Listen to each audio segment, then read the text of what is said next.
Isang bagong graduate na binata ang nag-apply sa isang malaking kumpanya. Nakapasa siya sa exam at sa initial interview. Papunta na siya sa manager ng kumpanya para sa final interview. Bumilib ang manager sa kanyang resume kaya nagtanong ito. Scholar ka ba sa school mo? Sumagot ang binata, hindi po. Magulang mo ang nagbabayad ng tuition at expenses mo? Opo, sagot ulit ng binata. Ano ang trabaho ng tatay mo? Karpintero po.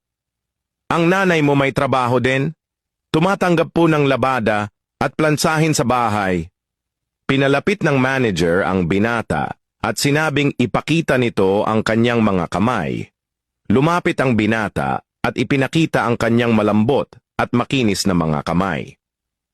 Tumutulong ka ba sa pagtatrabaho ng mga magulang mo?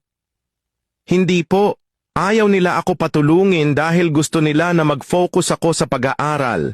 At isa pa, mas gamay na nila ang trabahong iyon kesa sa akin. Baka magkamali lang po ako. Sinabi ng manager, sige, bumalik ka bukas para sa ikalawang set ng final interview. Pero, pag-uwi mo ngayon sa bahay, gawin mo itong sasabihin ko sa'yo. Hugasan mo ang mga kamay ng tatay at nanay mo. Kapag nagawa mo ito, ay bumalik ka bukas para sa final interview.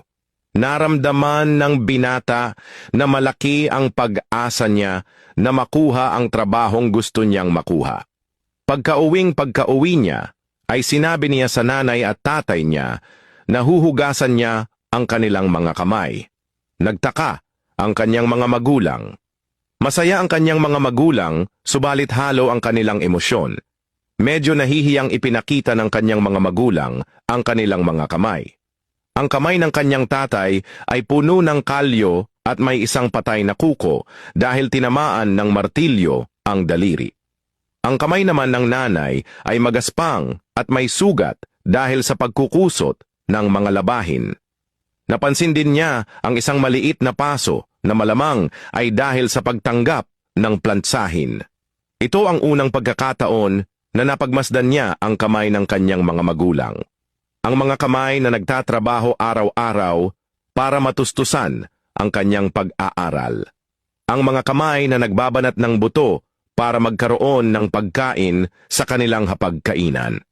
Ang mga kalyo, patay, nakuko at sugat sa kamay ang kapalit ng kanyang maayos na pag-aaral, maayos na pananamit, at maayos na kinabukasan. Pagkatapos, mahugasan ang mga kamay ng mga magulang, ay siya na mismo ang nagligpit ng mga gamit ng kanyang tatay.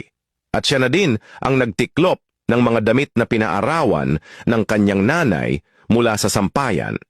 Siya na din ang naghugas ng pinagkainan. Matagal nagkwentuhan ang pamilya ng gabing iyon. Kinabukasan maagang nagpunta ang binata sa opisina ng manager. Pagpasok ng binata ay naabutan niya ang manager na nagkakape.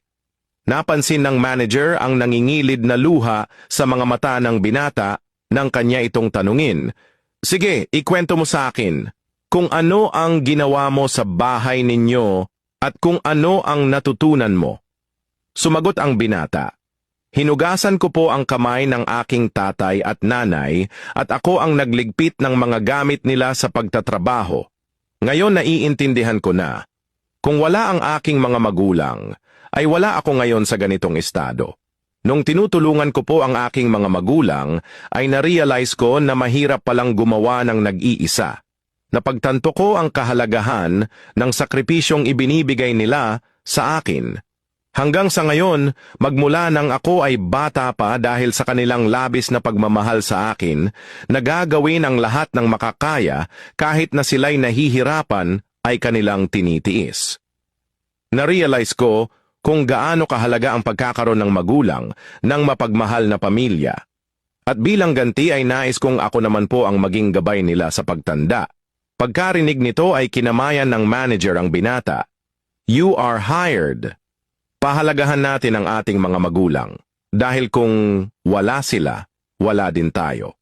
Kung mahal mo ang iyong mga magulang, hindi mo ipagwawalang bahala ang nabasa mong ito dahil sigurado ako na iyan din ang gugustuhin mong mabasa ng anak mo sakaling ikaw na ang nasa posisyon ng mga magulang mo. Na hanggat maaari sa abot ng iyong makakaya ay ayaw mong sila ay nahihirapan.